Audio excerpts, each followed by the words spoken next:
Hello everyone, welcome to my channel. और हमने 2023 का पेपर सॉल्यूशन मतलब अप्रॉक्सीमेटली नहीं, मैंने मतलब 2023 का जो पेपर का सॉल्यूशन है वो हमने कर लिया है। बस ये दो क्वेश्चन बाकी है, 148 और 149। और तो आज हम ये दोनों करेंगे और हम 2017 के पेपर को भी सॉल्व करेंगे। ओके, देखो, to permit positive beta decay, इसका मतलब है positive beta decay, the atomic mass energy different must be at least. देखो, बोल रहा है कि जो पॉजिटिव बीटा डीके को परमिट करने के लिए हमको एटॉमिक मास एनर्जी का डिफरेंस जो है वो एटलीस्ट कितना होना चाहिए। तो पॉजिटिव बीटा डीके का जो रिएक्शन होता है वो देखो ऐसा होता है कि पी जो है वो किस में कन्वर्ट होता है, एन में, उसके साथ एक पॉजिट्रॉन आता है और उसके साथ एक न्यूट्रिनो निकलता है। ठीक है, अब देखो इसका जो रिएक्शन है इसको अगर हम देखें, मतलब ये जो रिएक्शन है कि एक प्रोटॉन जो है वो किस में कन्वर्ट हो गया, न्यूट्रॉन में कन्वर्ट हो गया, है ना। तो यहाँ पे जब हम इसको मतलब एटॉमिक नंबर या एटॉमिक मास में जब हम इसको देखते हैं तो इसका कैसा चेंज रहता है कि एक पार्टिकल, एक मान लो एक्स है, उसका एटॉमिक मास ए है और नंबर जेड है। तो प्रोटॉन जो कि कन्वर्ट हो गया तो इसका एटॉमिक नंबर जो है वो तो चेंज हो जाएगा, क्योंकि नंबर ऑफ प्रोटॉन जो होता है वही हमारा एटॉमिक नंबर होता है। तो नंबर ऑफ प्रोटॉन तो एक इसका एटॉमिक नंबर एक चेंज हो जाएगा। मतलब मान लो कि जैसे अगर पहले आपका C12 6 था तो हो जाएगा C12 5। ठीक है, ऐसा चेंज हो जाएगा। और इसके साथ एक निकलेगा हमारा जैसे हम बोलते हैं कि एक हमारा इसके साथ पॉजिट्रॉन आएगा और एक न्यूट्रॉन आएगा। तो देखो इसमें क्या हो रहा है कि जो कि हमें पता है कि देखो number of proton is equal to number of electron. Proton का नंबर और इलेक्ट्रॉन का नंबर क्या होता है, जब किसी भी मतलब एटॉमिक में या किसी भी न्यूक्लियस में नंबर ऑफ प्रोटॉन और नंबर ऑफ इलेक्ट्रॉन क्या होता है, दोनों इक्वल होते हैं। नंबर ऑफ प्रोटॉन जो है उसका नंबर इक्वल होता है नंबर ऑफ प्रोटॉन से। तो नंबर ऑफ, तो यहाँ पे देखो कि एक प्रोटॉन जो है वो कम हो गया है। तो एक प्रोटॉन जो कम हुआ है तो इससे क्या हुआ कि तब यहाँ अब इस वाले एटम, इस वाले मतलब जो ये हमारा जो भी मॉलिक्यूल आएगा, ये इसमें देखो एक प्रोटॉन तो कम हो गया लेकिन इलेक्ट्रॉन तो नहीं निकला। मतलब देखो ध्यान से सुनो मेरी बात, ये जो जब एक प्रोटॉन न्यूट्रॉन में कन्वर्ट हो गया तो यहाँ पे इस वाले एटॉमिक में मैंने बोला कि नंबर ऑफ प्रोटॉन और नंबर ऑफ इलेक्ट्रॉन क्या होना चाहिए, हमेशा इक्वल होना चाहिए। मतलब इक्वल होता है, ऐसा हमने पढ़ा हुआ है। हाँ, तो यहाँ पे जब एक प्रोटॉन न्यूट्रॉन में कन्वर्ट हो गया तो इस वाले मतलब मॉलिक्यूल में क्या होता है, एक इलेक्ट्रॉन तब एक्स्ट्रा हो जाएगा। एक्स्ट्रा इसलिए कि देखो देखो पहले ये टू सी, जैसे इसमें प्रोटॉन की वैल्यू 6 थी, न्यूट्रॉन की वैल्यू 7 थी, ये कन्वर्ट हुआ एक प्रोटॉन न्यूट्रॉन में, तो यहाँ प्रोटॉन की वैल्यू 5 हो गई और न्यूट्रॉन की वैल्यू 8 हो गई। तो यहाँ पे अगर प्रोटॉन 5 है तो इलेक्ट्रॉन को भी 5 होना पड़ेगा ना, क्योंकि नंबर ऑफ प्रोटॉन जो होता है वो नंबर ऑफ इलेक्ट्रॉन के इक्वल होता है। तो यहाँ अगर प्रोटॉन 5 है तो इलेक्ट्रॉन को भी 5 होना पड़ेगा। लेकिन यहाँ पे क्या हो रहा है कि अगर प्रोटॉन 5 है लेकिन इलेक्ट्रॉन तो 6 ही है, इसीलिए हम बोलते हैं कि इस वाले रिएक्शन में एक एक्स्ट्रा इलेक्ट्रॉन बाहर आता है। ठीक है, इसमें क्या होगा, एक एक्स्ट्रा इलेक्ट्रॉन जो है वो एमिट करेगा। ठीक है, ये समझ में आया, ये आपको समझ में आया कि एक एक्स्ट्रा इलेक्ट्रॉन इसमें क्यों एमिट करेगा। तो इसको हम बोलते हैं कि बीटा डीके जो होगा, मतलब जब बीटा डीके होगा तो उसका जो मतलब बीटा डीके तभी होगा जब उसका जो रेस्ट मास ऑफ न्यूक्लियाई है, मतलब जो उन लोगों का जो मास डिफरेंस है, एटॉमिक मास डिफरेंस, वो 2 इलेक्ट्रॉन के मतलब उसमें डिफरेंस हो, मतलब इसके और इसके मास, मतलब जो एनर्जी डिफरेंस है, एटॉमिक मास एनर्जी डिफरेंस है, वो 2 इलेक्ट्रॉन डिफरेंस हो। क्यों? क्योंकि यहाँ पे एक पॉजिट्रॉन तो निकलेगा, लेकिन इसके साथ साथ एक इलेक्ट्रॉन को भी एमिट करना पड़ेगा, तभी तो ये स्टेबल होगा ना। नहीं तो प्रोटॉन की संख्या 5 हो गई, प्रोटॉन 5 हो गया, इलेक्ट्रॉन 6 है, तो दिस इज नॉट पॉसिबल, मतलब ये चीज़ पॉसिबल नहीं है। तो यहाँ पे क्या होगा कि एक एक्स्ट्रा इलेक्ट्रॉन जो होता है वो बाहर आता है।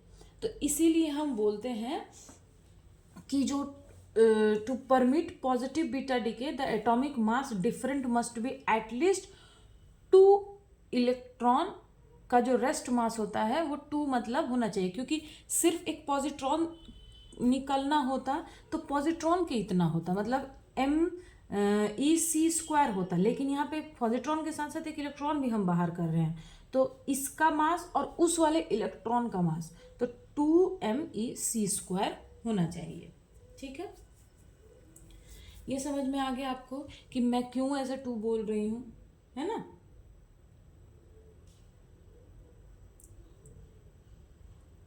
अब देखो, अब इसको थोड़ा सा मैं क्यू वैल्यू के ऊपर आपको मैं दिखा देती हूँ कि देखो इसका जो क्यू वैल्यू है, इस वाले इक्वेशन का क्यू वैल्यू ये कितना होगा, MXAZ minus MAYZ-1 minus 2ME, ठीक है, और यहाँ पे C² भी होगा, M और इन दोनों का लेकर के यहाँ पे एक C², क्योंकि मैंने बोला कि यहाँ पे 2 इलेक्ट्रॉन निकल रहा है। अच्छा, न्यूट्रिनो जो है वो मासलेस पार्टिकल होता है, तो इसके बारे में हम बात नहीं करेंगे। ठीक है, 2ME इसका देखो कैसे होगा, ये तो ये ही रहेगा, ये भी यही रहेगा, और इसके जगह पे हो जाएगा -2MC²। ठीक है, अब हमें पता है कि इसको मैं ऐसे भी लिख सकते हैं कि ये इधर आ जाएगा, मतलब देखो, अच्छा छोड़ो, देखो मैंने बोला कि जो अल्फा और बीटा डी का ये सारी जो मतलब प्रोसेस है, ये एक स्पॉन्टेनियस प्रोसेस है, इसमें हमें ऊपर बाहर से कोई एनर्जी नहीं लगानी पड़ती, ये अपने आप होता है। तो और मैंने क्वेश्चन आपको मैंने पढ़ाया भी है अल्फा डी के बीटा डी के में कि स्पॉन्टेनियस प्रोसेस के लिए जो क्यू की वैल्यू होती है वो ग्रेटर देन 0 होती है। तो इसकी value for a spontaneous process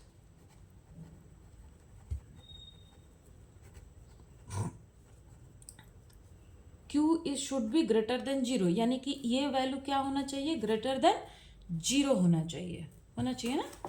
तो देखो MAXZ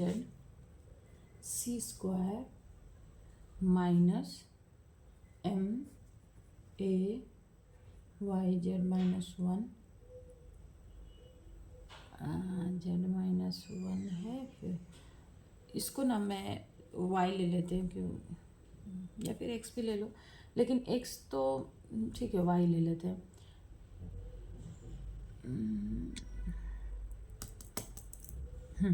y और यहाँ पे आपका है ये -2m, 2 electron mass, C² should be greater than 0।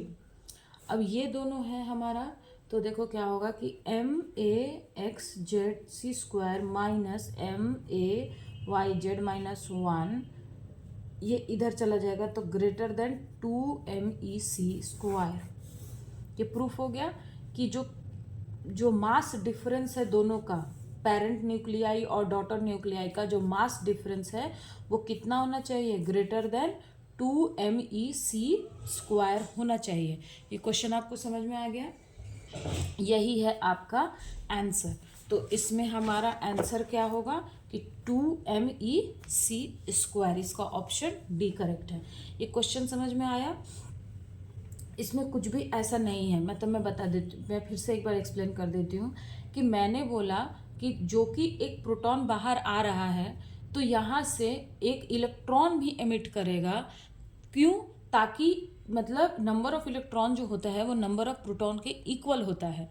तो स्टेबिलिटी के लिए जब जब ये पॉजिट्रॉन एमिट कर रहा है तो उसके साथ साथ एक इलेक्ट्रॉन भी एमिट करेगा। तो ये रिएक्शन किस तरह से हो जाएगा कि ए एक्स जेड कन्वर्ट हुआ, इसको आप वाई ले लो, ठीक है, क्योंकि या आप एक्स भी रख सकते हो, ऐसा कोई बात नहीं है। तो ए मैंने नीचे वाई लिया ना, इसलिए मैंने कर दिया, ठीक है। -1 यहाँ लिखते हो, देखो ये कैसे चेंज हो जाएगा कि ए एक्स जेड ये कन्वर्ट हो जाएगा ए वाई जेड -1, और मैंने बोला कि 2 इलेक्ट्रॉन आएगा, 2 इलेक्ट्रॉन इसमें आएगा, तो इसको बोलेंगे कि 2mEc², ठीक है। एक पॉजिट्रॉन का मास और एक एक्स्ट्रा इलेक्ट्रॉन का मास, तो इसका मास कितना होना चाहिए, इसमें से कितना एनर्जी इतनी होगा, तो ये होगा 2mEc²। क्लियर है।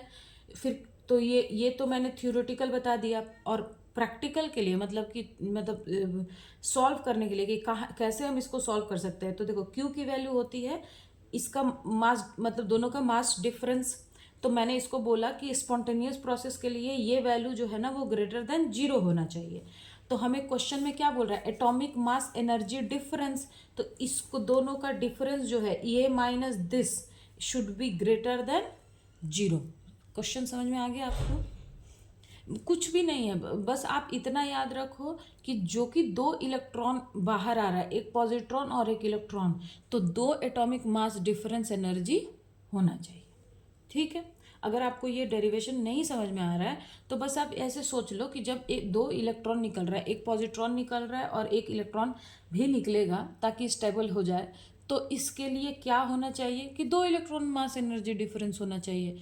अब मान लो कि उसकी एनर्जी ही इतनी नहीं है, एनर्जी मतलब इसके एनर्जी और इसके एनर्जी में उतना डिफरेंस ही नहीं है, तो फिर इलेक्ट्रॉन कैसे बाहर आएगा, है ना। तो एनर्जी जो है वो उतने का डिफरेंस होना चाहिए, ठीक है। मतलब इसके एनर्जी और इसके एनर्जी का जो डिफरेंस है वो इतना होना चाहिए जिससे हमें पता चले कि हाँ 2 इलेक्ट्रॉन जो है वो बाहर निकले हैं, ठीक है।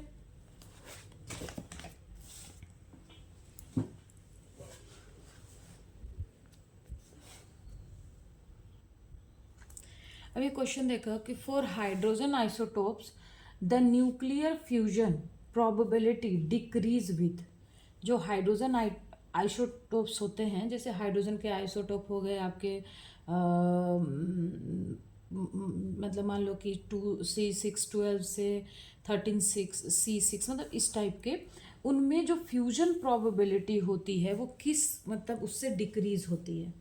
तो पहले मैं इसका थ्योरी में आपको बता देती हूँ। देखो जब भी हम मान लो कि जैसे कोई भी अगर न्यूक्लियस है, जैसे ये 12C6 है, ये आपका 13C6 है, तो इसमें जो पॉजिटिव चार्ज है, जैसे प्रोटॉन का जो चार्ज है, वो क्या करते हैं कि जब वो पास आते हैं ना, जैसे मान लो कि एक मैं रिएक्शन आपको देती हूँ, एक न्यूक्लियर फ्यूजन का रिएक्शन है कि 2H1 + 2H1 ये किस में आएगा, हीलियम में मतलब कन्वर्ट होता है और उसके साथ एनर्जी रहती है, ठीक है।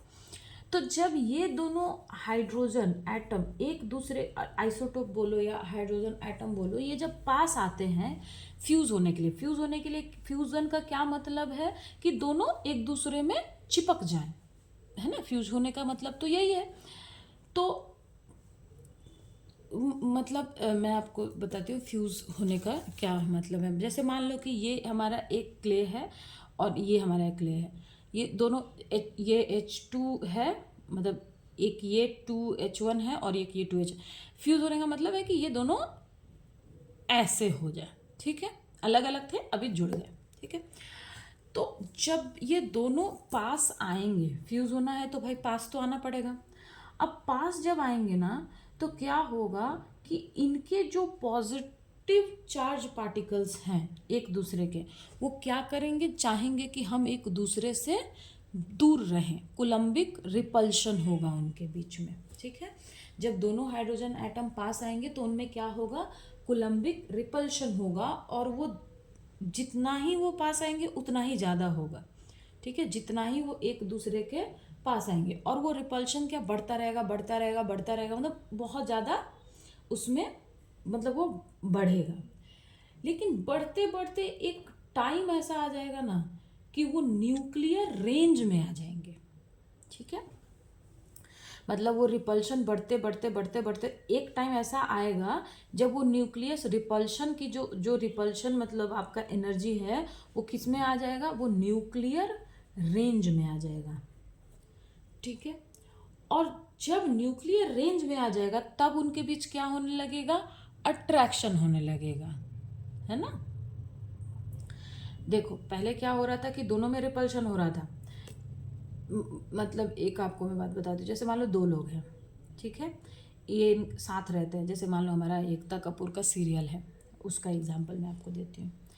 तो वहाँ पे दो लोग हैं, तो उनमें आपने देखा होगा कि वो दो लोग, या आप के ड्रामा ले लो, आजकल तो वही बहुत फेमस है। तो के ड्रामा में क्या होता है कि लड़का लड़की बहुत लड़ाई कर रहे हैं, बहुत लड़ाई कर रहे हैं, दोनों साथ रह रहे हैं, उनकी शादी हो गई फिर भी बहुत लड़ाई है। मतलब लड़ाई इन द सेंस कि दोनों एक दूसरे को देखना नहीं चाहते, एकदम नफरत करते हैं।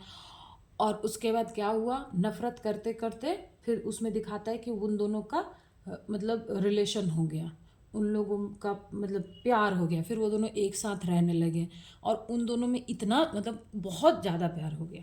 ठीक है, तो जैसा हमारे के ड्रामा में दिखाते हैं, उनका मैक्सिमम स्टोरी इसी पे रहता है।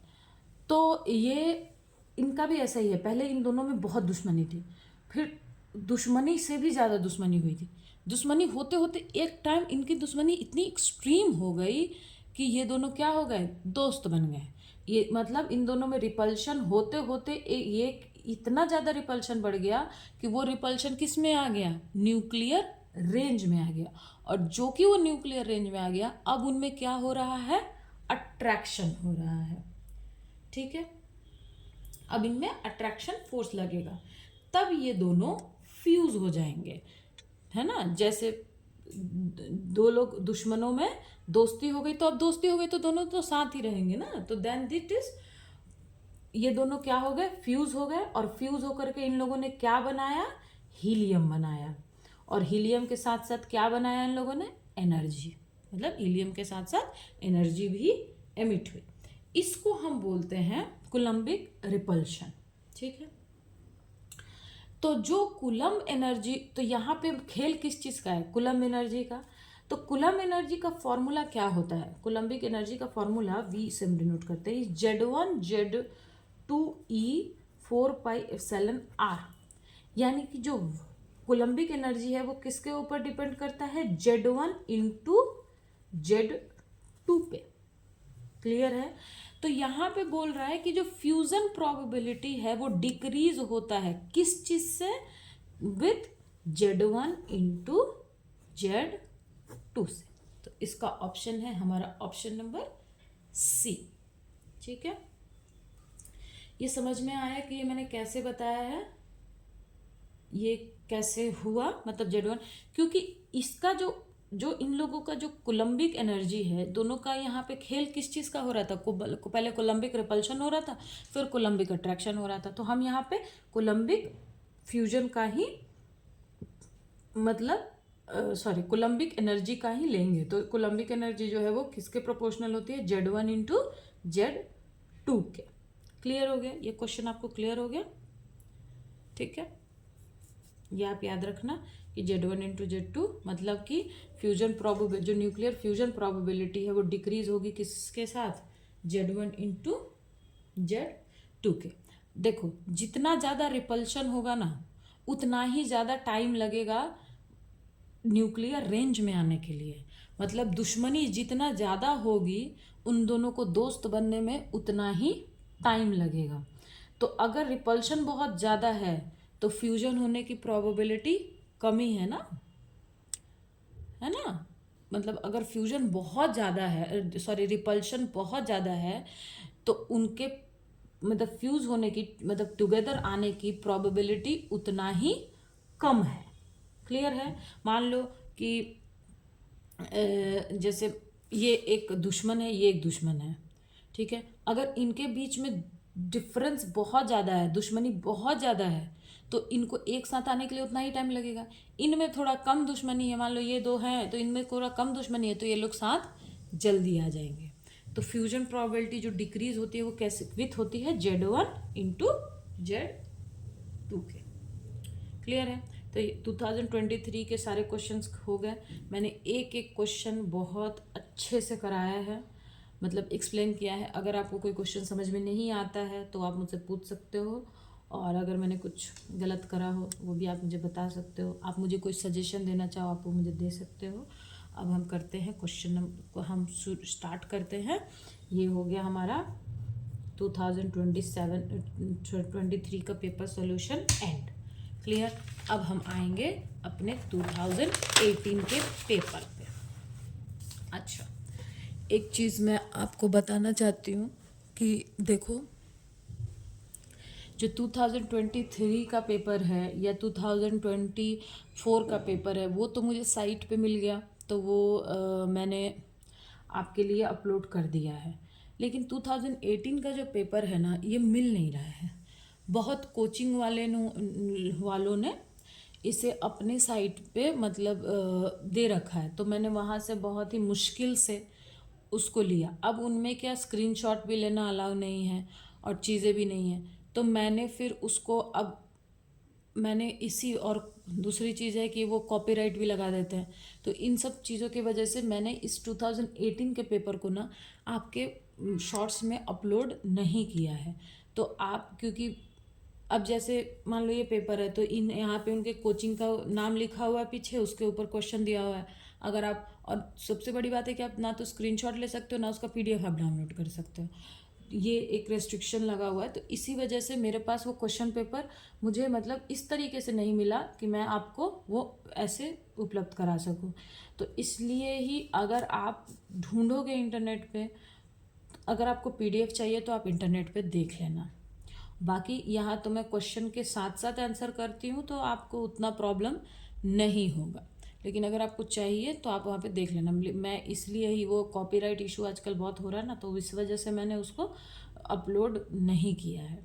क्लियर है। चलो 2018 को स्टार्ट करते हैं, 18 का स्टार्ट करते हैं ना। देखो, फर्स्ट क्वेश्चन ही उनका न्यूमेरिकल एनालिसिस का था, मैंने छोड़ दिया। सेकेंड देखो, the value of Cauchy integral this where C is a circle. ये सर्कल है, सर्कल मतलब C सर्कल है और उसका एक ये रेंज हमको दिया हुआ है। तो सबसे पहले देखो हम इसकी बात करते हैं कि ये Z-2 is equals to half है। इसका क्या मतलब होता है? इसका मतलब है, इसको स्टैंडर्ड में लिखे तो Z-A is equals to R। मतलब ये A जो होता है ये होता है centre of circle, centred of circle, and R is a radius. ठीक है, मतलब ये कुछ मान लो ऐसा है, ये मान लो एक लाइन है हमारी, यहाँ पे सेंटर मत लो, और इसका ये एक है, इसका सेंटर कहाँ पड़ रहा है? सेंटर पड़ रहा है हमारा 2 पे। हमारा जो क्वेश्चन है इसका सेंटर 2 पे है, यानी कि ये 1, ये 2 पे इसका सेंटर है। और इसका रेडियस कितना है? 0.5, यानी कि ये सर्कल कुछ ऐसा है। क्लियर हुआ? इसका क्या मतलब है कि सेंटर इसका कहाँ पड़ेगा? यहाँ 2 पे, और इसका रेडियस है 0.5। ठीक है, यहाँ से आप 0.5, यहाँ से आप 0.5। अब देखो, अब हमें इसको सॉल्व करना है, तो इसको हम सॉल्व करते हैं तो हम ऐसे लिखते हैं ना कि FJ integration Z² minus 3Z plus 2। अब हमें पोल निकालना है, तो पोल निकालने के लिए पहले इसको 0 करना पड़ेगा, तो Z² minus 3Z plus 2 equals to 0। तो ये हो जाएगा Z minus 1, sorry Z minus, हाँ ये Z² minus 2Z minus Z plus 2 equals to 0। तो ये हो जाएगा Z minus 2 minus 1 Z minus 2। तो जगह Z माइनस 1 Z माइनस 2, यानी कि हमें, हमारे पास दो पोल है, एक Z इक्वल्स टू 1 है और एक Z इक्वल्स टू 2 है। हमारे पास दो पोल है। अब देखो, जो कि हमारा सेंटर यहाँ है और रेडियस इतना ही है, यानी हमारा ये दोनों पोल इस सर्कल के अंदर लाई, अगर कोई पोल इस अंदर सर्कल के अंदर लाई करेगा तभी वो इंटीग्रल का वैल्यू दे पाएगा, अदरवाइज वो जीरो देगा, मतलब अदरवाइज उसकी वैल्यू क्या आ जाएगी, जीरो हो जाएगी। तो देखो जो z इक्वल्स टू 1 है तो इसको पहले हम यहाँ पे रखते हैं, तो z की वैल्यू 1 तो 1 रखो, -2 इक्वल्स टू हाफ, तो ये कितना हो रहा है -1, ठीक है, और हम मॉड ले लेंगे तो ये 1 हो जाएगा। तो क्या ये हाफ के इक्वल है, नहीं, this value is greater than 1.2, ये वैल्यू 1.2 से ग्रेटर है, तो यानी कि ये इस सर्कल में लाई नहीं करेगा। ये पोल जो है z इक्वल्स टू 1 जो पोल है वो इस सर्कल में लाई नहीं करेगा, तो इसको हम नहीं लेंगे। क्यों? क्योंकि ये जीरो वैल्यू देगा। अब हम z इक्वल्स टू 2 को देखते हैं, तो यहाँ पे देखते हैं z इक्वल्स टू 2 है, तो 2 माइनस 2 इज इक्वल्स टू कितना हो गया, 0, और ये क्या है, ये लेस देन हाफ है, यानी कि 0.5, तो यानी कि ये इस सर्कल में लाइक करेगा, तो इसको हम बोल देंगे कि यस इट इज एप्लीकेबल। तो हम सिर्फ z इक्वल्स टू 2 वाले पोल के लिए देखेंगे। तो रेसिड्यू निकालने के लिए क्या होता है, लिमिट z टेंस टू, यहाँ पे 2 है तो 2, z माइनस 2 एफ जेड है, तो मैं फॉर्मूला नहीं लिख रही हूँ, फॉर्मूला तो उधर हमने लिखाया था ना, क्या होता है देखो, लिमिट जेड पेपर सॉल्यूशन में मैंने कराया, 2 बार लिखवा चुकी हूँ मैं, Z limit Z tends to A Z minus A F Z, और यहाँ पे आपका जो जेड माइनस ए और बाकी जो भी चीज़ें रहती हैं, ठीक है, और जेड इक्वल्स टू ए ऐसे रहता है। तो यहाँ पे एफ जेड क्या है, जेड, ये कितना हो जाएगा जेड माइनस 1 और ये जेड माइनस 2, इसको हम ऐसे लिख सकते हैं ना यहाँ पे, ये ऐसे ऐसे, तो ये Z2 से Z2 कैंसिल हो गया, Z इज इक्वल्स टू कितना हो गया हमारा, Z पे हमें क्या पुट करना है 2, अब Z पे 2 पुट करो तो यह कितना हो जाएगा 2/1, तो दैट इज 2, यानी हमारा रेसिड्यू कितना आया है, R इक्वल्स टू कितना हो गया हमारा 2, और हमें फॉर्मूला पता है कि इंटीग्रेशन ऑफ एफ जेड और ये जेड डी जेड इस क्या होता है, summation over I, sorry 2πi summation over I R I, clear है। तो यहाँ पे इसके जगह पे हम रखेंगे तो ये क्या हो जाएगा, integration Z square minus 3z plus 2 is 2πi into 2, क्योंकि रेसिड्यू की वैल्यू हमारी 2i है, तो that is equals to 4πi, ये हमारा आंसर है। तो 4πi यानी ऑप्शन नंबर ए हमारा करेक्ट है। ये आपको समझ में आया कैसे हो रहा है, ये आपको समझ में आया कैसे मैंने किया? कुछ नहीं, पहले हमने 2 पोल निकाला, पोल निकालने के बाद मतलब जेड की वैल्यू हमने निकाल ली, पोल निकालने के बाद हम चेक करेंगे कि वो सर्कल के अंदर लाई कर रहा है या नहीं, अगर लाई नहीं कर रहा है तो फिर वो एप्लीकेबल नहीं है, अगर लाई कर रहा है तो उसके लिए फिर हम रेसिड्यू की वैल्यू निकालेंगे और यहाँ पे पुट कर देंगे। क्लियर है? चलो, अच्छा ये क्वेश्चन नंबर 1 न्यूमेरिकल एनालिसिस का है, इसलिए मैंने नहीं किया, हम क्वेश्चन नंबर 2 से शुरू कर रहे हैं, यहाँ पे याद रखना। देखो question number 3, the Lagrange equation, हमको लैग्रेंज इक्वेशन पता करना है किसका, of motion for a Bob of simple pendulum. Simple pendulum का जो, जैसे पेंडुलम कैसा होता है, ये नीचे वाला ये रहता है ना, इसको हम बॉब बोलते हैं, तो इसका हमें मोशन मतलब इसके मोशन का हमें लैग्रेंज इक्वेशन पता करना। इस बॉब का मास है m, ठीक है, एक सेकेंड, आपको अच्छे से दिख रहा है ना, हाँ देखो ये मान लो कि हमारा पॉइंट है, यहाँ से कनेक्ट है, ये हमारा मतलब बॉब है, ये मूव कर रहा है इस रूट में, पेंडुलम कैसे ऐसे ऐसे मूव करता है ना, ऐसे ऐसे, तो ये इस रूट पे मूव कर रहा है, यहाँ से इसकी वैल्यू आप ले लो, इस आपको अच्छे से दिख रहा है ना, हाँ ठीक है, ठीक है, और ये हमारा पॉइंट है, और इस वाले पॉइंट को, ये जो मूवमेंट है इसको हम बोलेंगे हमारा कि ये हमारा जेड पॉइंट है, मतलब कि आप इसको बोल दो कि हमारा ये मतलब जैसे ओरिजिन पॉइंट है, ठीक। यहाँ से इसका लेंथ l है, इसका मास m है, तो ये l है तो ये क्या हो जाएगा l cos थीटा, और ये क्या हो जाएगा l sin थीटा, और यहाँ से और इसका डिस्टेंस कितना है आपको z है। क्लियर? और ये टोटल जो लेंथ है यहाँ से यहाँ तक का लेंथ,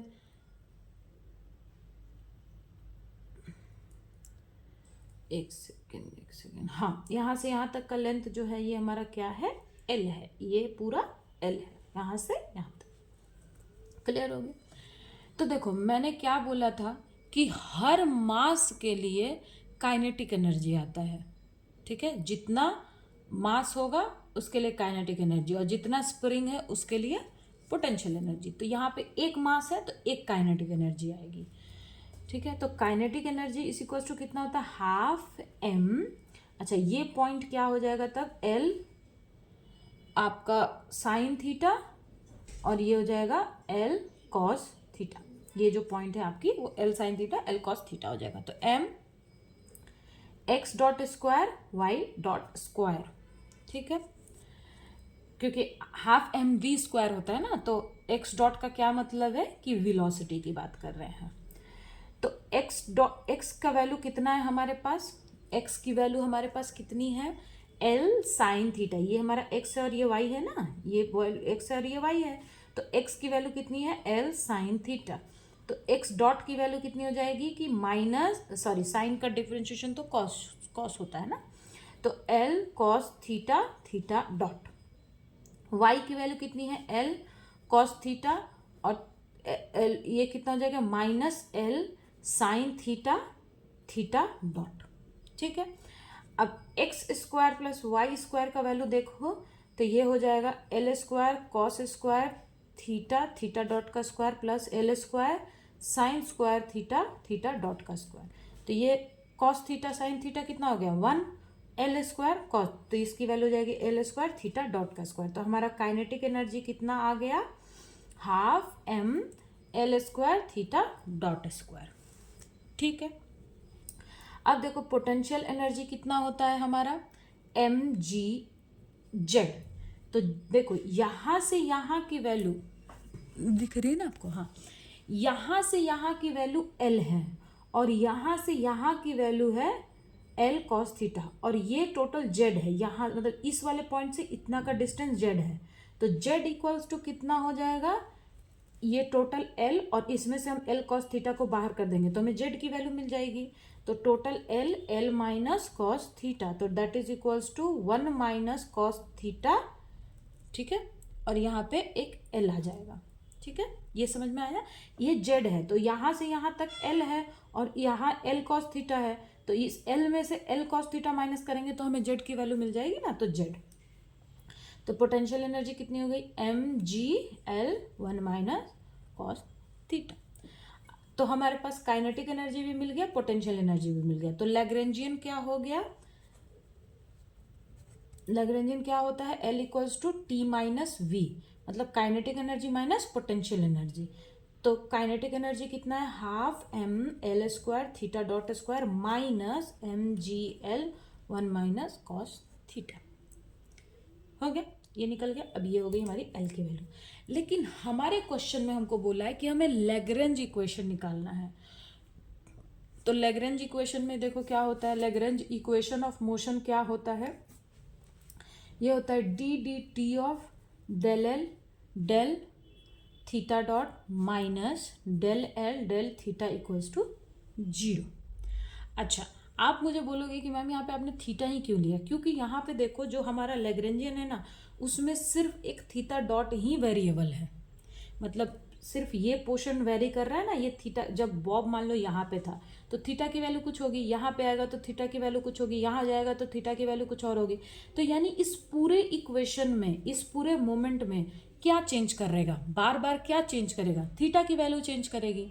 इसीलिए हम यहाँ पे लैग्रेंजियन इक्वेशन ऑफ मोशन में हम थीटा की वैल्यू पे ही वेरिएशन करके निकालेंगे, है ना। मान लो कि बॉब यहाँ पे है तो मान लो थीटा 30 था, यहाँ गया तो 60 हो गया, यहाँ गया तो 80 हो, यहाँ पे 180 हो गया।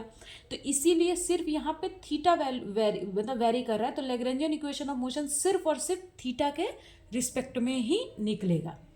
अब देखो del L by del theta dot कितना होता है, तो ये थीटा डॉट इधर तो कहीं थीटा डॉट है नहीं, तो ये बाकी सब कैंसिल हो जाएगा और ये हमको मिलेगा एम।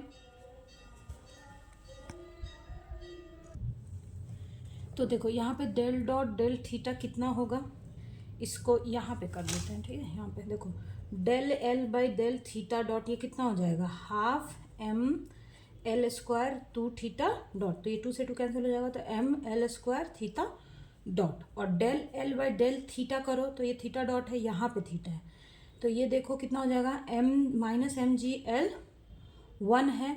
कॉस का डिफ्रेंशिएशन कितना होता है, माइनस साइन, तो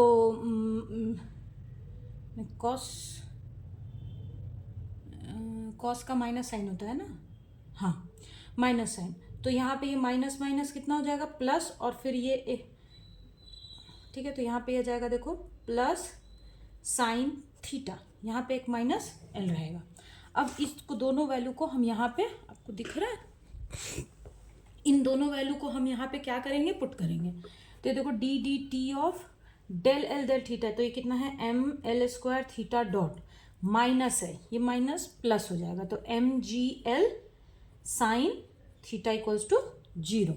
अब डी डी करेंगे तो ये M L square theta double dot plus M G L sine theta equals to 0।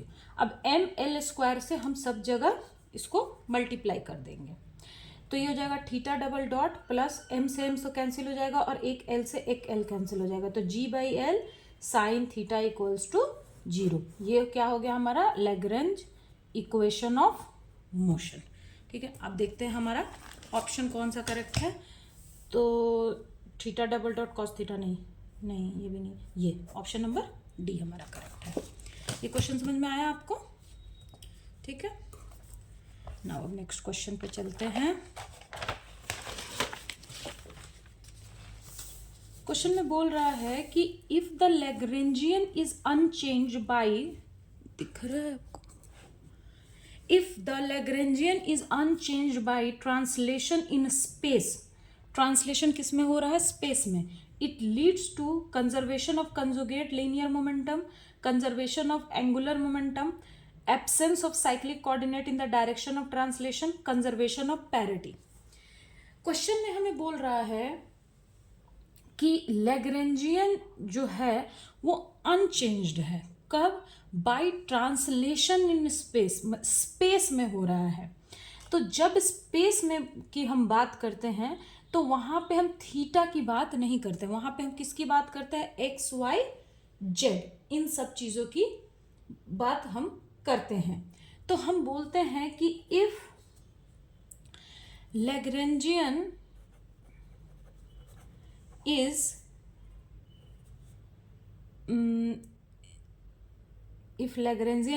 Invariant under translational in direction, space की बात हो रही है यानी कि डायरेक्शन की हम बात कर रहे हैं, तब हम बोलते हैं कि del L by del X equals to 0। क्यों, क्योंकि लैग्रेंजियन जो है वो स्पेस के साथ क्या है, इनवेरिएंट है, मतलब लैग्रेंजियन जो है वो स्पेस के साथ वेरी, मतलब इनवेरिएंट है, वो ट्रांसलेशन में वो वेरी नहीं कर रहा है। तो जो इक्वेशन ऑफ मोशन होता है, लैग्रेंजियन इक्वेशन ऑफ मोशन में आप देखो क्या होता है, D D T of del L by del X dot, मान लो कि एक वन डायरेक्शन की मैं बात कर रही हूँ, 1D की, तो वहां पे Lagrangian of equation of motion यही होगा, del L by del X equals to 0। अब ये पोर्शन तो हमारा 0 हो गया, क्यों, क्योंकि लैग्रेंजियन जो है वो इनवेरिएंट है। तो यहाँ से क्या आएगा, यहाँ से आएगा कि D D T of del L by del dot equals to 0। इसका क्या मतलब है, इससे हम ये बोलते हैं कि del L by del T is constant of motion. क्यों, देखो अगर मान लो कि कभी किसी भी चीज का डिफरेंशिएशन कब 0 होता है, जब वो पॉइंट जो है वो क्या हो जाए, कांस्टेंट हो जाए। जैसे मान लो कि x है तो क्या इसका डिफरेंशिएशन 0 होगा, या t है तो इसका डिफरेंशिएशन 0 होगा, नहीं। दो कंडीशन में ये 0 हो सकता है, या तो उस चीज़ में वो प्रेजेंट ही ना हो। मान लो कि अब हम स्पेस की बात कर रहे हैं और वहाँ पे हम टाइम लगा दें, तो टाइम के रिस्पेक्ट में अगर डेरिवेटिव है तो वो 0 होगा, क्योंकि उससे तो होता नहीं है। लेकिन यहाँ पे लेकिन 0 कब होगा, जब ये पार्ट जो है वो क्या हो जाए, कांस्टेंट हो जाए। तो this part is constant of motion, और ये क्या हमको बताता है, it is a nothing but it is a px, that is conjugate momentum. या तो ये कांस्टेंट हो जाए या कंजर्व्ड हो जाए, ठीक है। तो दिस इज अ मोमेंटम, यानी कि इससे हमने क्या निकाला कि अगर लैग्रेंजियन ट्रांसलेशन मतलब स्पेस में इनवेरिएंट है, मतलब लैग्रेंजियन जो है वो इनवेरिएंट है इन ट्रांसलेशन इन स्पेस की मैं बात कर रही हूँ, तो उसका जो मोमेंटम होगा वो क्या होगा, वो कंजर्व्ड हो जाएगा। कौन सा मोमेंटम, लीनियर मोमेंटम। px क्या है, लीनियर मोमेंटम है, ठीक है। अगर ये थीटा के डायरेक्शन में होता, ट्रांसलेशन अगर थीटा के डायरेक्शन में होता, तब हम बोलते कि एंगुलर मोमेंटम जो है वो क्या हो रहा है हमारा, कंजर्व या फिर कांस्टेंट ऑफ मोशन है, ठीक है। तो यहाँ पे हमने क्या बोला कि जब स्पेस की बात आएगी तो यहाँ पे क्या कंजर्व्ड होगा, लीनियर मोमेंटम, ठीक है। ये तो लीनियर मोमेंटम का क्या, जनरलाइज मोमेंटम का फॉर्मूला तो यही होता है ना, यही होता है ना जनरलाइज मोमेंटम का फॉर्मूला। तो मैंने बोला कि ट्रांसलेशन मोशन के लिए del L by del X 0 होगा, ये 0 हो गया तो ये भी 0, इसका इक्वल्स टू 0। अब ये 0 है, इसका मतलब क्या है कि दिस पार्ट इज कांस्टेंट, तभी तो, अगर ये कांस्टेंट है तभी तो हम इसका डिफरेंशिएशन लेंगे तो ये 0 देगा। अगर ये कांस्टेंट नहीं होता तो इसका डिफरेंशिएशन 0 नहीं देता, तो ये कांस्टेंट है, तो यानी दिस इज द कांस्टेंट और conserved part of linear momentum. Angular momentum कब होता है, जब हम यहाँ पे थीटा की बात कर रहे होते हैं। Absence of cyclic coordinate in the direction of translation, cyclic coordinate का एब्सेंस होने के बारे में बोलेगा तो वहाँ पे जैसे x है, x डॉट है, उसकी बात आ जा रही है। पैरिटी की तो भाई क्लासिकल मैकेनिक्स में पैरिटी का तो कोई बात ही नहीं है, तो ये तो गलत ही हो गया, ये भी गलत हो गया। साइक्लिक कोऑर्डिनेट के एब्सेंट के बारे में ये बोल रहा है, तो साइक्लिक कोऑर्डिनेट का जैसे हम इसको बोल सकते हैं कि so if X is cyclic coordinate in translation motion then linear momentum remain conserve. लेकिन यहाँ पे किस direction, in the direction of translation, तो इसके बाद तो यहाँ पे क्या बोलेंगे हम कि conservation of conjugate linear momentum, ये हमारा करेक्ट है। क्लियर है। तो यहाँ पे ऑप्शन ए, देखो बहुत लोगों को ऑप्शन ए और सी में कंफ्यूजन होगा, तो आप क्या करना कि बस इस तरीके से कैलकुलेट कर लेना कि अगर ट्रांसलेशनल इनवेरिएंट है तो दिस पार्ट इज 0, तो there must be this is the conserve quantity. ये क्लियर हो गया, ये आपको क्लियर हुआ ना कि मैंने कैसे इसको निकाला और कैसे मैं इसको बोल रही हूँ। देखो, और सबसे पहली बात, स्पेस की बात आ गई तो एंगुलर मोमेंटम पहले ही 0 हो जाएगा, क्योंकि स्पेस यानी एक्स वाई जेड की हम बात कर रहे हैं, हम यहाँ पे थीटा की बात नहीं कर रहे हैं, ठीक है। ओके, ना देखो question number 5, a bead of mass m slides along a straight frictionless rigid wire, straight frictionless rigid wire rotating in a horizontal plane, horizontal plane पे वो क्या कर रहा है, रोटेट कर रहा है with a constant angular speed, मतलब वो जिस एंगुलर स्पीड से वो मूव कर रहा है वो कितना है, omega. The axis of rotation is perpendicular to the wire and passing through one end of the wire, ठीक है। एक्सिस, जो एक्सिस ऑफ रोटेशन है वो क्या है, परपेंडिकुलर है, याद रखना कि परपेंडिकुलर है टू द वायर, ठीक है, वायर के परपेंडिकुलर है, and passing through one end of the wire. If r is the distance of the mass from the axis of rotation and v is speed, the magnitude of Coriolis force is, हमको इस question में क्या करना है, हमें इस question में Coriolis force को निकालना है। क्लियर है, ठीक है। तो देखो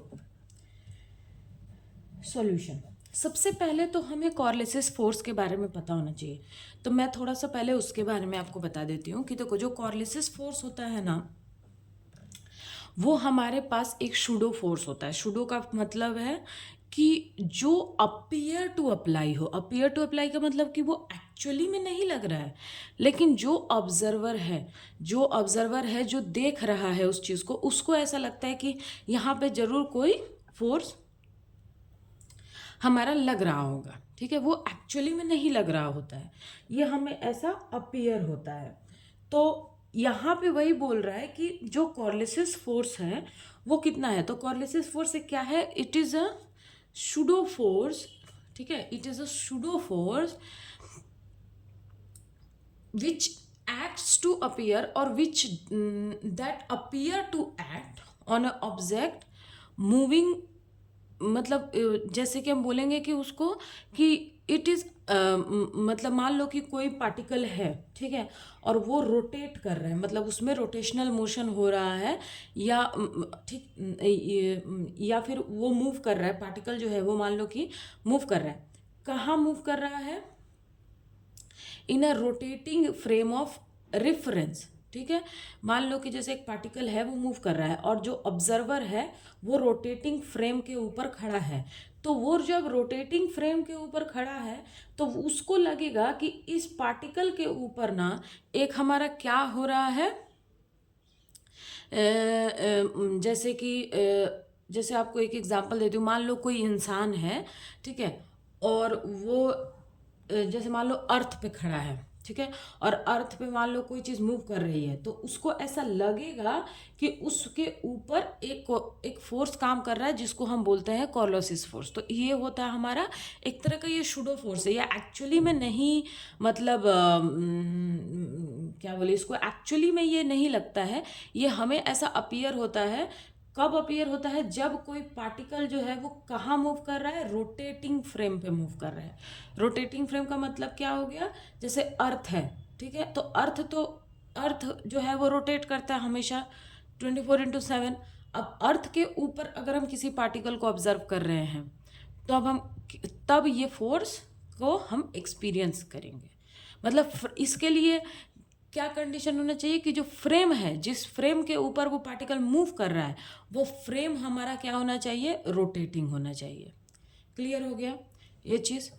तो इसका जो फॉर्मूला होता है एक्चुअली, वो total force acting on a particle में वो सेंट्रीफ्यूगल और सारी मतलब चीज़ें वो टोटल फोर्स में लिख के आती है, लेकिन मैं यहाँ पे सिर्फ हमें कॉर्लोसिस फोर्स के बारे में पूछा है, इसलिए मैं सिर्फ उसका ही ले रही हूँ कि F is equals to FC equals to 2m omega cross V। ये होता है इसका फॉर्मूला। तो मैंने क्या बताया कि अब देखो क्वेश्चन में हमें बोला है कि एक हमारे पास क्या है, रिजिड वायर है। तो मान लो कि इसको मैं थोड़ा सा ऐसे ले लेती हूँ, वायर है ना तो थोड़ा, और रिजिड वायर है तो हल्का सा ऐसे, मतलब एक सिलेंड्रिकल शेप में ऐसे। ठीक है, ये क्या कर रहा है, ये मूव कर रहा है। ठीक है, ये ऐसे, मतलब ये ऐसे मूव कर रहा है। ठीक है, ये वायर मूव कर रहा है, और बीड जो है ना वो इस पे स्लाइड कर रहा है। तो मान लो बीड ये हमारा है, ये इस पे ऐसे स्लाइड कर रहा है। स्लाइड कर रहा है क्यों मैंने इसका एरो डाउनवर्ड लिया है, क्योंकि देखो ये बीड जो है वो स्लाइड कर रहा है, मतलब ये यहाँ से, तो स्लाइड अब भी करता है तो वो हमेशा नीचे की तरफ ही होता है ना, इसीलिए मैंने इसका एरो का डायरेक्शन इस तरफ लिया है। अब देखो क्वेश्चन में बोल रहा है कि a bead of mass slide along a straight frictionless rigid wire rotating in a horizontal plane. ठीक है, तो ये हॉरिजेंटल प्लेन पे क्या हो रहा है हमारा, आपको दिख रहा है ना, एक सेकेंड, एक सेकेंड। तो देखो ये रोटेट कर रहा है ओमेगा से, और बीड जो है वो स्लाइड कर रहा है नीचे की तरफ। तो बीड हमारा किस चीज़ पे मूव कर रहा है, मतलब बीड जो है वो इसी रोटेटिंग वायर पे मूव कर रहा है। तो इस बीड के रिस्पेक्ट में ये जो वायर है, मतलब जो बीड है वो किस टाइप का फ्रेम पे मूव कर रहा है, रोटेटिंग फ्रेम पे।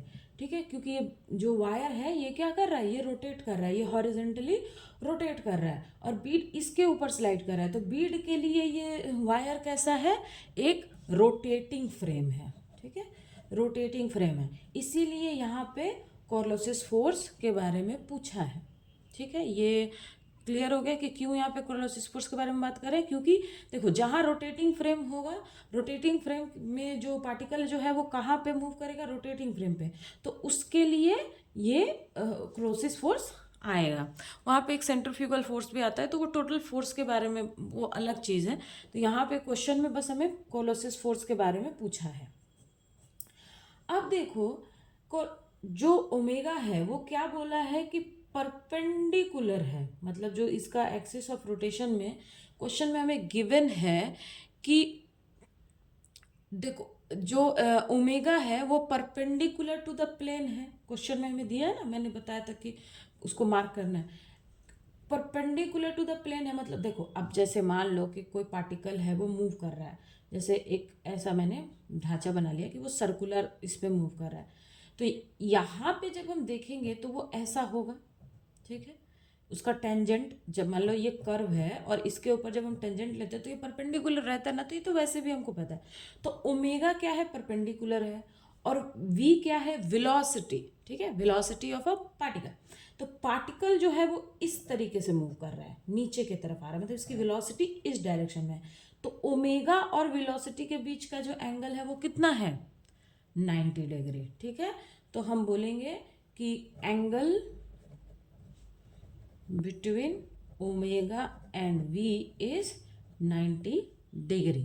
तो ये कितना हो गया, 2m omega V sine theta, और थीटा कितना है हमारा 90 degree, 2m omega V sign 90। तो कोलोसिस फोर्स का ये कितना हो जाएगा, साइन 91, तो 2m ओमेगा वी, ये है हमारा आंसर। तो इसमें देखो कौन सा 2m ओमेगा वी ये है, ये 0 है, तो इसका आंसर बी हमारा करेक्ट है। ये क्वेश्चन आपको समझ में आया, कुछ भी नहीं है। और पता है अगर इतना कुछ समझ में ना आया ना, तो वहाँ पे दिया भी हुआ है कि ओमेगा परपेंडिकुलर है। ठीक है, तो इसलिए हो गया।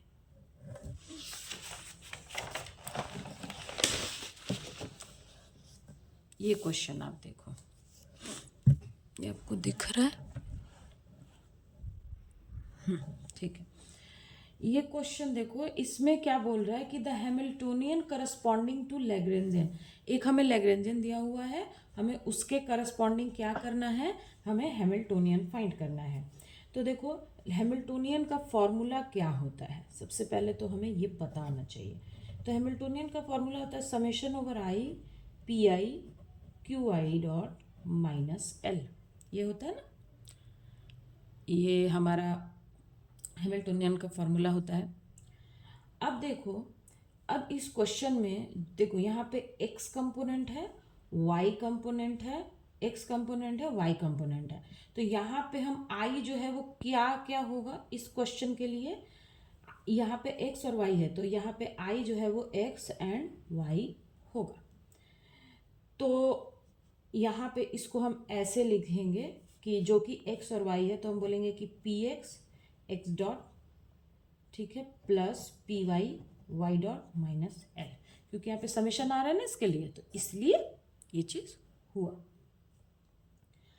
अब देखो, अब हमारे पास जो पी एक्स की वैल्यू होती है वो क्या होती है, del L by del X dot, P X is equals to होता है ना डेल एल। अच्छा देखो, जब जब हम लैग्रेंजियन से हैमिल्टोनियन में जाते हैं, तो जो हमारा हैमिल्टोनियन है वो उसको जब उसका जनरल फॉर्म क्या होता है कि h is equals to P square by 2m into V X, ये हमारा हैमिल्टोनियन का मतलब kinetic energy into potential energy. तो जब भी आप लैग्रेंजियन से हैमिल्टोनियन में जाना, तो आप ट्राई करना कि आप वहाँ पे जो जो काइनेटिक एनर्जी है, मतलब कि जो जैसे कि x, अब यहाँ पे हम यहाँ पे p भी कन्वर्ट, मतलब q को भी चेंज कर सकते थे, मतलब p को भी हटा करके x के फॉर्म में लिख सकते थे, लेकिन हमेशा ही आप ट्राई करना कि हैमिल्टोनियन को आप मोमेंटम के फॉर्म में ही लिखना। और जब आप, और इसका वाइस वर्सा होगा, जैसे कि जब हम हैमिल्टोनियन से लैग्रेंजियन में जाएंगे, तो लैग्रेंजियन में हम कोशिश करेंगे कि हम x के टर्म में लिखें। क्लियर है आपको? तो तो यहाँ पे देखो कि P X is equals to L by L del X. L की वैल्यू देखो क्या है, A X dot square B Y dot square minus X. तो अब यहाँ पे देखो, यहाँ पे y है, यहाँ पे एक्स वाई है, लेकिन हमको तो x डॉट के फॉर्म में चाहिए, तो यहाँ पे कितना आ जाएगा 2a x डॉट। तो x हमको x डॉट को यहाँ से रिप्लेस करना है, तो x dot is equals to क्या हो जाएगा P X by 2a। Similarly P Y के लिए करो del L by del Y dot, तो ये हो जाएगा 2a Y dot and Y dot is equals to P Y by 2a। ठीक है, अब क्या करेंगे कि इसको यहाँ पे पुट कर देंगे, x और y की वैल्यू को यहाँ पे पुट करेंगे और l की वैल्यू को भी। तो देखो l में भी तो x डॉट है, तो हमको l के लिए भी l इससे भी x डॉट और y डॉट को रिप्लेस करना पड़ेगा। तो देखो ये कैसे हो जाएगा कि पी एक्स एक्स डॉट की वैल्यू कितनी आ गई, P X 2a plus P Y by 2a minus A, और x डॉट की जगह पे मैं क्या लिखूंगी, ये वाला वैल्यू, तो हो जाएगा पी एक्स बाई 2a का square plus B P Y by 2a का स्क्वायर, और यहाँ पे आपको ये क्या हो जाएगा माइनस के एक्स वाई।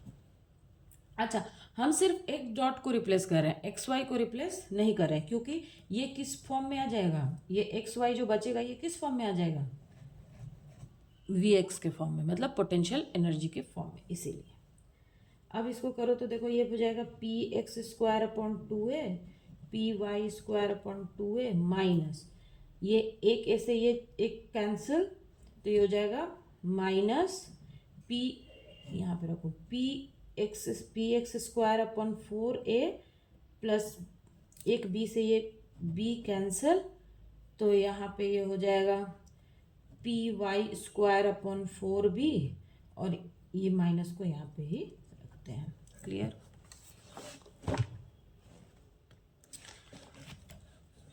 दिख रहा आपको?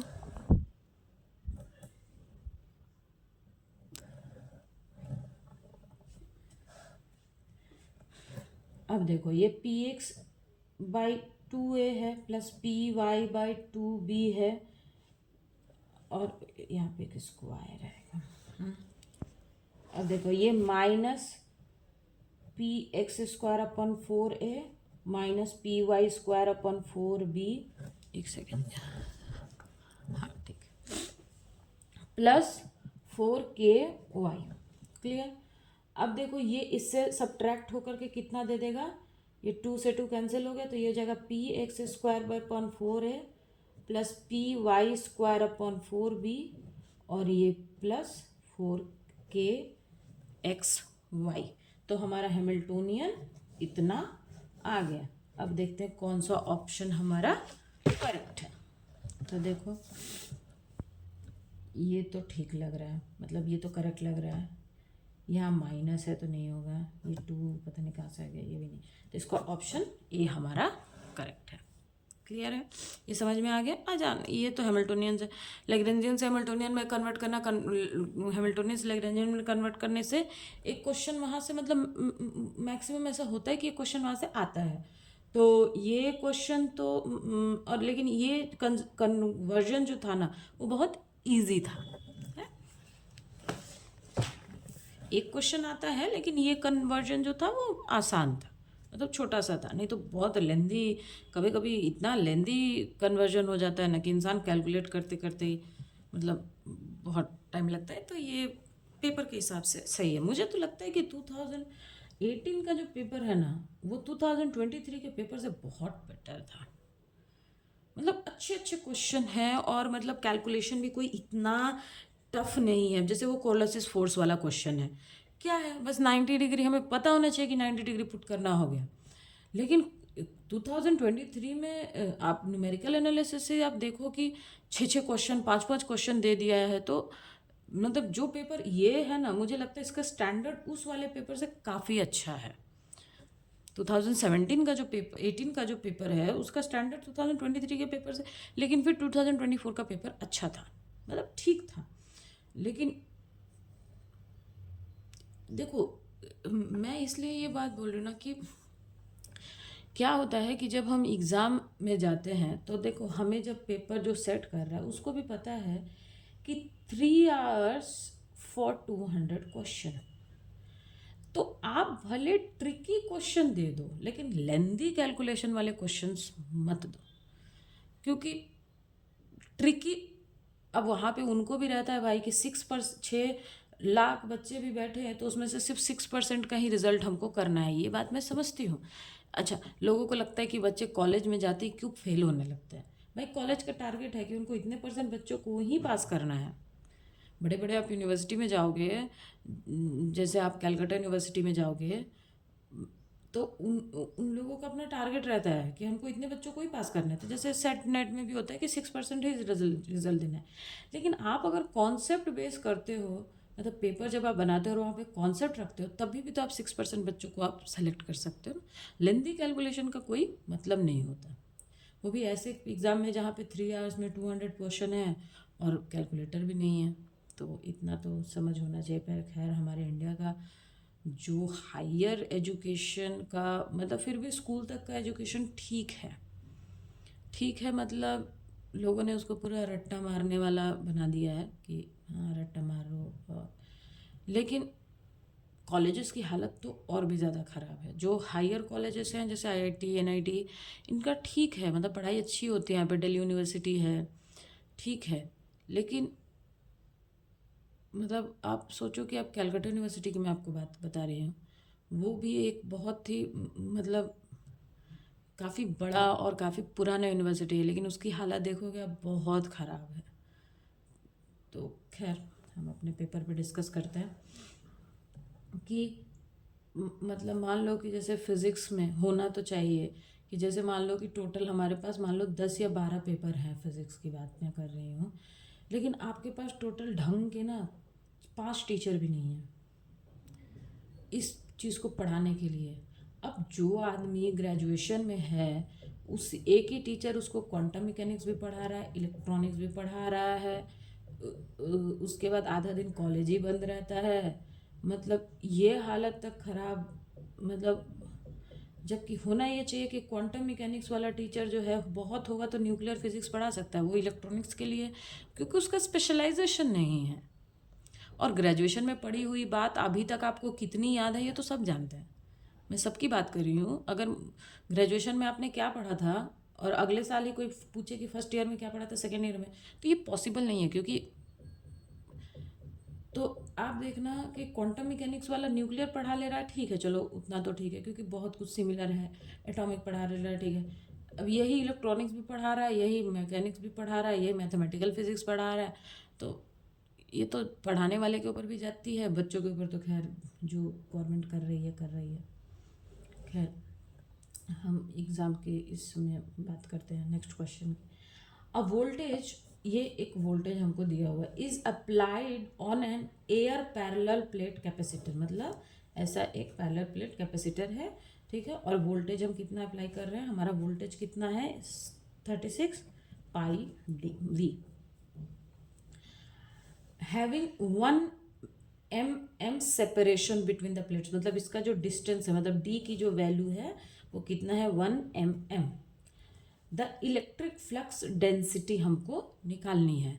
तो क्वेश्चन ये भी अच्छा है और इजी भी है। तो यहाँ पे हम सबसे पहले क्या करेंगे कि यहाँ पे क्या बोल रहा है कि हमको इलेक्ट्रिक फ्लक्स डेंसिटी बोल रहा है। तो इलेक्ट्रिक फ्लक्स डेंसिटी यानी कि ई बोल रहा है, तो पहले तो हम ई निकालेंगे।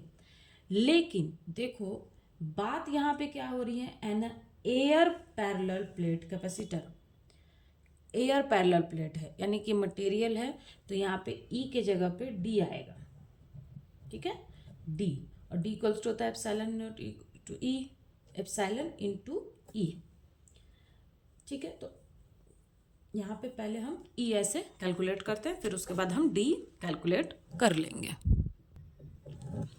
देखो, अच्छा एक चीज़ देखो, ये mm में दिया हुआ है लेकिन ऑप्शन हमारा मीटर में है, तो पहले हम इसे मीटर में क्या करेंगे, कन्वर्ट कर लेंगे। तो 1 × 10⁻³ और यहाँ पे ये आपका हो गया 3 मीटर। क्लियर है। अब देखो ई हमको निकल गया। अब ई देखो, ई इज इक्वल्स टू होता है वी अपॉन डी, ठीक है, equals to V upon D. तो ये वी कितना हो गया यहाँ पे 36 पाई डिवाइडेड बाई डी कितना है 1 इंटू 10⁻³ तो ये हो जाएगा 36 पाई इंटू 10⁻³। ठीक है, आ गया ये। अब हमको फ्लक्स डेंसिटी निकालना है, फ्लक्स डेंसिटी। तो देखो D इज इक्वल्स टू क्या होता है एप्सिलॉन इंटू ई। एप्सिलॉन क्या है, परमिटिविटी है, परमिटिविटी ऑफ मीडियम। तो मीडियम तो यहाँ पे हमारा एयर का है, तो E इक्वल्स टू क्या होता है E R into E naught, E are.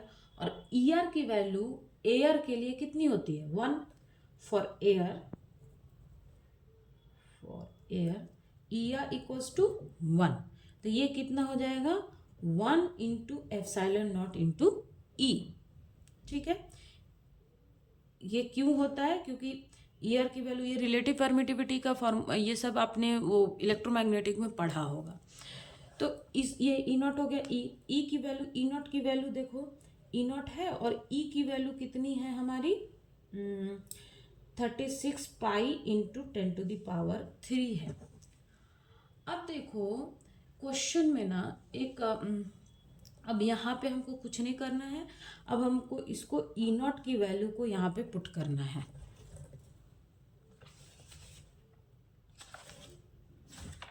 यहाँ पे तो स्पेस ही नहीं है, यहाँ पे कर लेते हैं। ये आपको दिख रहा है ना, हाँ ठीक है, यहाँ पे स्पेस नहीं है इसलिए मैं इसको यहाँ पे कर रही हूँ।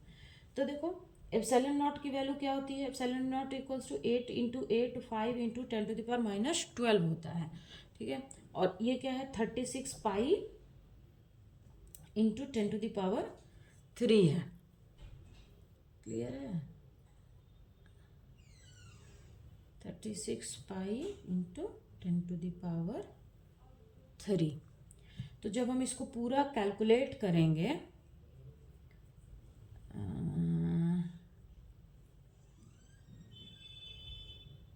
ये 36 है ना, तो इसको पाई की वैल्यू भी रखनी है 8 इंटू 8.85 इंटू 36 इंटू 3.14 इंटू 10⁻, ये कितना हो गया -9। तो इसको जब हम पूरा कैलकुलेट करेंगे, अब कैलकुलेटर से मैं कर देती हूँ, आप करते रहना, तो ये आएगा 1000.4 इंटू 10⁻⁻9 कूलम पर मीटर। ठीक है, पर मीटर स्क्वायर, नहीं मीटर स्क्वायर नहीं आएगा, मीटर ही आएगा। यहाँ पे इन लोगों ने मीटर स्क्वायर क्यों लिखा है ये मुझे पता नहीं है, मीटर आएगा क्योंकि देखो यहाँ पे हम सिर्फ मीटर की बात कर रहे हैं। तो यहाँ एक, क्योंकि डेंसिटी एक ही है ना हमारे पास, कूलम पर मीटर। तो ये देखो ये 10⁻19 है, सॉरी 9 है। ये ऐसे हम इसको लिख सकते हैं ना कि 1 2 3 है, तो 1.0004 इंटू 10⁻⁻6 कूलम मीटर। और 1 कूलम इक्वल्स टू कितना होता है, 1 कूलम इक्वल्स टू होता है 10⁻6 माइक्रो कूलम। तो ये 1 माइक्रो कूलम हो रहा है ना, 1 माइक्रो कूलम पर मीटर। इसको मैं अप्रॉक्सीमेटली 1 ले लेती हूँ, 1 ही है, देखो 0004 है तो 1 ही है ये। तो अप्रॉक्स ये कितना हो गया 1 माइक्रो कूलम पर मीटर। तो देखो क्वेश्चन में कौन सा सही है, ऑप्शन सी हमारा करेक्ट है। क्लियर है, कुछ नहीं है, मतलब कुछ भी नहीं है, बस थोड़ा सा यहाँ पे कैलकुलेशन है, दैट्स इट, कुछ नहीं है। अच्छा बोलोगे कि मैम आपने इसको माइक्रो कूलम में क्यों किया, क्योंकि देखो हमारा ऑप्शन ना कोई भी कूलम में नहीं है, ये तो किलो वोल्ट में है, ये वोल्ट में है, तो वोल्ट में आएगा नहीं, क्योंकि जब हम चार्ज डेंसिटी की बात करते हैं, इलेक्ट्रिक फ्लक्स डेंसिटी की बात हम कर रहे हैं, तो वहाँ पे हम चार्ज की बात कर रहे हैं। और चार्ज जो है या इलेक्ट्रिक फ्लक्स तो उसमें कूलम में वो आता है, या माइक्रो कूलम में आता है, या जो भी, मतलब वहाँ पे कूलम का यूनिट रहता है, इसलिए इसको हम माइक्रो कूलम में लेके जाएंगे।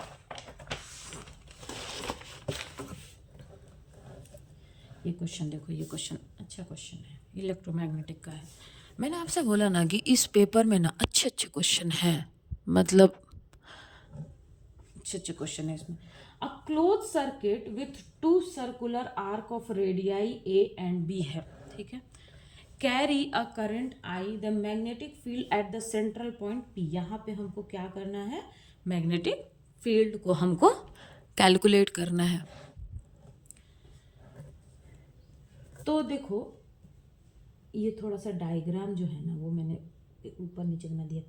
पॉइंट यहाँ पे है, ठीक है, यहाँ पे पॉइंट है, नहीं तो ये ऊपर नीचे फिर एंगल का प्रॉब्लम आ जाता है ना, अगर ये ऊपर हो जाएगा तो फिर एंगल 30 और ऐसा समथिंग आ जाएगा, लेकिन क्वेश्चन में ये वहीं पे दिया था, ये डायग्राम मुझसे थोड़ा गलत बन गया। तो आपने पढ़ा होगा कि magnetic field due to straight wire कितना होता है, B equals to mu 0 I by 4 pi R sine theta 1 plus sine theta 2। तो यहाँ पे स्ट्रेट वायर कौन कौन सा है, ये एक स्ट्रेट वायर है और ये एक स्ट्रेट वायर है, ठीक है। साइन थीटा क्या है, इस पॉइंट से इस मतलब वायर के इस एंड का और इस एंड का एंगल, क्लियर। साइन थीटा क्या है, वायर के इस से और इसका क्या है, एंगल, ठीक है। इस पॉइंट का इस, जैसे हम जो क्वेश्चन जब हम डिराइव करते हैं तो वो ऐसा रहता है, ऐसा रहता है ना, ये एंगल है हमारा 30, ठीक है। तो इसी तरह से ये पॉइंट यहाँ पे है, इसका ये वाले पॉइंट से और ये वाले पॉइंट से कितना एंगल होगा, ये क्वेश्चन में बोल रहा है। तो देखो ये, तो इस वायर की वजह से इस पॉइंट पे कितना हो जाएगा, 0 हो जाएगा। क्यों, क्योंकि एंगल कितना फॉर्म कर रहा है, 0 फॉर्म कर रहा है, इसीलिए हम इसको बोलेंगे ये वाला। अच्छा ये बताओ यहाँ पे ये कितना एंगल फॉर्म कर रहा है, 0 ही तो फॉर्म कर रहा है ना। तो इस वाले वायर के वजह से और सिमिलर इस वायर के वजह से भी, क्योंकि वो एंगल की वैल्यू क्या हो जाएगी, 0 हो जाएगी, इसी वजह से ये यहाँ से यहाँ तक की जो वैल्यू है वो हमारी 0 हो जाएगी। तो हम बोलेंगे कि magnetic field due to both the straight wire is 0 at point P। Clear हो गया, पॉइंट P पे उन दोनों की वजह से 0 हो जाएगी। क्यों, क्योंकि थीटा 1 और थीटा 2 की वैल्यू क्या हो जा रही है, यहाँ पे थीटा 1 थीटा 2 की वैल्यू क्या हो जा रही है, 0 हो जा रही है। मतलब ये इसके साथ 0 एंगल बना रहा है, ये भी इसके साथ 0 एंगल बना रहा है। सिमिलरली इसके साथ भी है, ये वाला पॉइंट जो इस वाले मतलब वायर का ये एंड इसके पे 0 बनाएगा, ये एंड भी 0 बनाएगा। अब हम बात करते हैं आर्क की। तो आपने पढ़ा होगा कि मैग्नेटिक फील्ड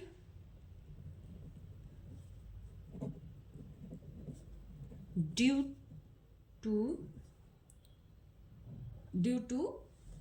मतलब आप कर्व बोल दो, कोई भी कर्व या फिर आप इसको आर्क बोलो, ठीक है। ये कितना होता है, ये होता है आपका mu 0 I by 4 pi R, और यहाँ पे होता है 4 पाई R स्क्वायर है शायद, और यहाँ पे आर्क का कितना लेंगे हम, पाई R, ठीक है। तो ये हो जाएगा म्यू 0 I 4 पाई R।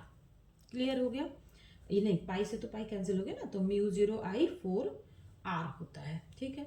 अब यहाँ पे देखो for bigger arc, for bigger arc, arc की वैल्यू कितनी है, इनकी इसकी रेडियस की वैल्यू कितनी है, B। अच्छा यहाँ पे देखो फिर से बता देती हूँ कि जो मैग्नेटिक फील्ड है ना वो किसी कर्व के लिए एक पॉइंट पे कितना होता है। तो ये मैंने बताया कि म्यू 0 I 4 पाई R, और वो मतलब जो कर्व है उस कर्व का जो हम लेते हैं पेरीमीटर, तो उसको हम बोलते हैं कि पाई R ले लिया, मतलब ये वो आर्क के लिए ये पाई है। तो इससे ये कैंसिल हो गया, तो म्यू 0 I 4, अब पाई से पाई कैंसिल हो गया तो 4R हुआ। अब देखो, अब यहाँ पे देखो बिगर आर्क के लिए R की वैल्यू कितनी है, R इक्वल्स टू B है, तो B1 कितना हो जाएगा, म्यू 0 I 4 B। और स्मॉलर आर्क के लिए, for smaller arc B R equals to कितना है ए, ये जो आर्क है ये स्मॉलर है, इसको हम स्मॉलर आर्क बोल रहे हैं या कर्व आप बोल लो। तो स्मॉलर आर्क के लिए आर की वैल्यू कितनी है, आर इक्वल्स टू ए है, तो बी कितना हो जाएगा म्यू 0I/4 ए। अब हमें टोटल मैग्नेटिक फील्ड बी पे कितना हो जाएगा, देखो टोटल मैग्नेटिक फील्ड बी पे कितना हो रहा था, इन दोनों वायर के वजह से, इस कर्व के वजह से और इस कर्व के वजह से, ये मतलब ये वाला जो कर्व है, ये वाला कर्व है और ये दोनों वायर, तो दोनों वायर की वजह से तो 0 हो गया, और इसके वजह से और इसके वजह से तो हमने यहाँ पे कैलकुलेट कर लिया है। तो टोटल कितना हो रहा है, टोटल स्पेस नहीं है, तो टोटल मैग्नेटिक फील्ड कितना हो गया, ठीक, फील्ड एट पॉइंट पी, तो ये कितना हो जाएगा B equals to B1 plus B2।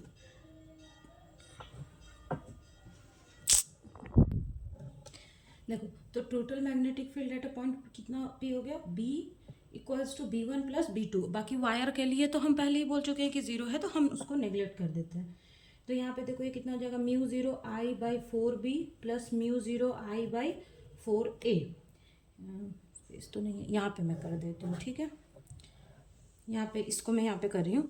तो देखो म्यू 0I जो है हम यहाँ से क्या कर सकते हैं, कॉमन ले सकते हैं। तो म्यू 0I हमने कॉमन ले लिया और 4 भी कॉमन ले लिया, तो ये कितना हो जाएगा 1/B/1/A। ये क्लियर हुआ। तो यानी हमारी मैग्नेटिक फील्ड कितनी हो जा रही है at a point P, mu 0I/4 1/B plus 1/A। तो इसमें हमारा कौन सा ऑप्शन करेक्ट है। अच्छा देखो यहाँ पे स्मॉल आई से करंट इन लोगों ने डोनेट किया है, मैंने कैपिटल आई से डोनेट किया है। अच्छा यहाँ पे कोई डायरेक्शन की बात नहीं हो रही है, इसलिए मैंने डायरेक्शन यहाँ पे नहीं निकाला है कि मतलब इनवर्ड होगा या अपवर्ड होगा, मैग्नेटिक फील्ड इनवर्ड होगा या अपवर्ड होगा, ये चीज़ के बारे में यहाँ पे कोई बात नहीं है। अगर होता तो हम डायरेक्शन भी, करंट ऐसे है थंब रूल लगा करके कि करंट, मान लो कि ये वायर है, करंट अगर इस तरफ से मूव कर रही है तो मैग्नेटिक फील्ड किस तरफ होगी, ये चीज़ हम यहाँ पे कैलकुलेट करते। तो यहाँ पे ऑप्शन हमारा बी करेक्ट है। क्लियर दिख रहा आपको। क्वेश्चन नंबर आप देखो, हाँ क्वेश्चन नंबर अब आप देखो 9। For a vector field A, for a vector potential A, this is the condition given, where Q is a constant of appropriate dimension. The corresponding scalar potential this that makes A and Lorentz invariant, मतलब कि हमको vector potential के along ये चीज़ हमको दी हुई है, हमें क्या करना है कि हमें स्केलर पोटेंशियल फाइंड करना है सो दैट कि A और फाई जो है वो लॉरेंज इनवेरिएंट हो जाए। क्लियर है। और हमें स्केलर पोटेंशियल ऐसा फाइंड करना है ताकि ये लॉरेंज इनवेरिएंस हो जाए। तो ये क्या हो जाएगा, देखो del dot A equals to minus mu 0Q/4πr² हमको गिवन है, हमको फाई पता करना है। क्लियर है, हमको फाई पता करना है। तो देखो लॉरेंज इनवेरिएंट के लिए जब मैंने आपको स्केलर पोटेंशियल और वेक्टर पोटेंशियल का जो प्रॉब्लम पिछले वीडियो में कराया, मतलब पिछले पेपर में कराया था, तब मैंने आपको एक कंडीशन बताया था, ठीक है, कि कंडीशन फॉर, क्या बोला था मैंने, कि condition for A and phi must be Lorenz invariant is del dot A plus 1/c² del phi upon del t should be 0। ठीक है, ये वो कंडीशन है जिसके करस्पॉन्डिंग, मतलब ये वो कंडीशन है जिसके करस्पॉन्डिंग देखो इसमें वेक्टर पोटेंशियल भी है, स्केलर पोटेंशियल भी है, तो ये वो कंडीशन है जिसके थ्रू ये दोनों क्या हो जाते हैं, इनवेरिएंट हो जाते हैं। तो देखो del dot A is equals to -1/c² del phi upon del t है, हमको फाई चाहिए, इसकी वैल्यू हमको गिवन है, तो ये हो जाएगा mu 0Q/4πr² equals to 1/c² del phi upon del t। ये माइनस से माइनस कैंसिल हो गया, ये c इधर आ जाएगा और डेल टी इधर आ जाएगा, तो ये हो जाएगा mu zero Q upon 4πr², और यहाँ पे एक c स्क्वायर हो जाएगा और ये D T is equals to D phi. अब इसको हम इंटीग्रेट करेंगे, तो जब हम इसको इंटीग्रेट करेंगे तो यहाँ पे एक t आ जाएगा और यहाँ पे हमारे पास एक फाई आ जाएगा। तो ये हो जाएगा, देखो mu zero Q C square 4πr² is equals to 5। तो 5 की वैल्यू कितनी हो जाएगी, mu zero Q C square T 4πr²। अब देखो क्वेश्चन में यहाँ हमारा जैसे 5 में यहाँ म्यू आ रहा है, यहाँ सी स्क्वायर है, लेकिन ऑप्शन में ये चीज़ें हमको नहीं दी हुई हैं। तो हम क्या करेंगे कि इस सी को और म्यू को एलिमिनेट करेंगे। क्यों? क्योंकि हमारा ऑप्शन में और यहाँ पे हमारा एप्सिलॉन नॉट नहीं है, लेकिन ऑप्शन में ही एप्सिलॉन नॉट की एक वैल्यू हमको दी हुई है। तो इसको करने के लिए क्या करेंगे कि देखो सी इक्वल्स टू क्या होता है, वो epsilon 1 upon mu zero epsilon zero. तो सी स्क्वायर कितना हो गया, 1/0 एप्सिलॉन ज़ीरो म्यू ज़ीरो। इसकी वैल्यू को हम यहाँ पे पुट कर देंगे, तो फाई इज इक्वल्स टू कितना हो जाएगा, mu Q 4πr² epsilon zero mu zero और यहाँ पे टी, ये इससे ये कैंसिल हो जाएगा। तो ये हो जाएगा क्यू टी बाई 4π एप्सिलॉन, ये एप्सिलॉन इससे एप्सिलॉन अपॉन r²। तो ये हो गई हमारी फाई की वैल्यू। ये क्लियर हुआ आपको? अच्छा, आपको दिख तो रहा है ना? हाँ, ये आपको क्लियर हुआ? ये आपको क्लियर हो गया ना कि म्यू इसकी वैल्यू मैंने यहाँ पे पुट करी, फिर फाई निकालना था, तो कुछ नहीं, बस लॉरेंज कंडीशन हमने लगा दिया। किसके लिए? ये इनवेरिएंट होता है, क्योंकि क्वेश्चन में हमको बोल रहा है ना कि हमको ऐसा स्केलर पोटेंशियल फाइंड करना है जो क्या करे, जो इन दोनों को लॉरेंज इनवेरिएंट कर दे। मतलब ए और फाई, मतलब स्केलर पोटेंशियल और वेक्टर पोटेंशियल दोनों को क्या करे, लॉरेंज इनवेरिएंट कर दे। तो लॉरेंज इनवेरिएंट का कंडीशन मैंने यहाँ पे लगाया और सिंपल इंटीग्रेशन करके ये मैंने निकाल दिया। अच्छा, इसमें एक ट्रिक छोटा सा बस ये था कि ऑप्शन हमारा सी और म्यू के रिस्पेक्ट तो नहीं था, मतलब सी स्क्वायर के रिस्पेक्ट में एंड म्यू ज़ीरो के रिस्पेक्ट में नहीं था, वहाँ पे सिर्फ एप्सिलॉन नॉट में था। तो हमने बस सी की वैल्यू पुट करके इसको सिंप्लीफाई कर दिया, तो इसका ऑप्शन नंबर सी करेक्ट है। क्लियर हुआ? ओके ना, चलो इतना ही आज रखते हैं, बाकी नेक्स्ट वीडियो में करेंगे। Okay, so thank you. और प्लीज़ आप मेरे चैनल को सब्सक्राइब कर दें। अगर आप मेरे चैनल को देखते हैं, अगर यहाँ से आप कुछ भी थोड़ा सीख रहे हैं तो आप इसे सब्सक्राइब कर दो। आप यकीन करो कि आपको डेफिनेटली यहाँ पे सारे मतलब पेपर्स के सॉल्यूशन और टॉपिक वाइज भी चीज़ें आपको मिलेंगी, ठीक है, धीरे धीरे मिलेंगी, लेकिन मिलेंगी ज़रूर।